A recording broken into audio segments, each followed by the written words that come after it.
America is battling political polarization and social division at home, as well as facing an unfolding national climate crisis.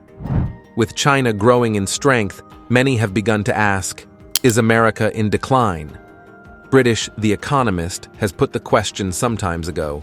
The war in Ukraine and the struggle for national liberation in Africa are signs of American economic decline and cracks in the global capitalist system, answers the Spanish Rebellion.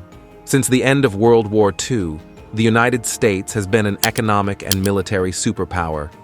But in recent decades, it has experienced economic decline and a decline in its global influence.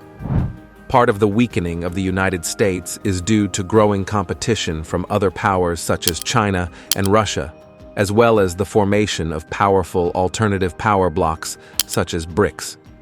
It is also driven by internal problems such as inequality, economic crises, and political polarization. The U.S. economy is affected by rising inflation, which is a consequence of economic sanctions against Russia imposed by the Biden administration.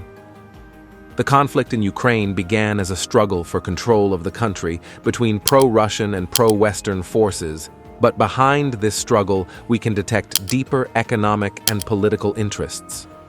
Donbass is the epicenter of the conflict. It has valuable natural resources and is an important industrial center. The war hit the Ukrainian economy hard and further weakened the U.S. position in the region. This situation is an example of America's economic decline and its inability to maintain its influence on the world stage. India and China will become new competitors on the international stage, and economic power and wealth will gradually shift towards Asia. One must keep in mind the fact that global power is always relative, and that countries with economic, political, and military power require voting rights and decision-making powers. Power is determined by the relationships between the parties involved. That is, power is not something that an actor has in isolation, but is constructed in relation to other actors. The past few decades have geopolitically represented the rise of China as a great power. This implies the distribution of power at the international level. China is emerging as a great power to be reckoned with in the future. Its ability to build consensus and propose solutions to old conflicts is especially important. China has also grown its economy to the same size as that of the United States. China promotes the project of multipolarity, which is perceived as necessary for the balance of the world.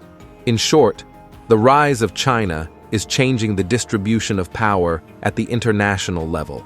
Despite everything, the military political force continues to remain a real force in the international arena. At the same time, the United States each time approves a record amount of military budget, which demonstrates the importance of its foreign policy. The United States has more than 730 military bases deployed around the world and 200,000 soldiers at these bases. An important issue is tensions over Taiwan, which is the benchmark for North American military policy to reduce China's influence. In addition, the AUKUS, Australia, UK, United States, countries are helping to rearm Taiwan, train its armed forces, and build relationships with other militaries such as the Japanese and the Philippines. Under current conditions, the United States is carrying out powerful militarization in the Asia-Pacific region, promoting large-scale rearmament and increasing the nuclear threat in this region. That is why total and global war does not seem to be a distant prospect. Tensions over Taiwan are a prime example of how rivalry between superpowers can spark conflicts on an unimaginable scale that threaten to destroy all of humanity. The struggle for national liberation in Africa reflects the growing desire of African peoples to control their natural resources and build their own economies. For decades, colonial and neo-colonial powers have exploited African resources for their own purposes, pushing local populations into poverty. These conflicts represent a movement of resistance to exploitation, a call for self-determination and economic and social justice. The war in Ukraine and the liberation struggle in Africa are symptoms of U.S. economic decline and tensions in the global capitalist system. These conflicts are a call to action and a reminder that we can shape a more just and humane future. Rebellion stresses.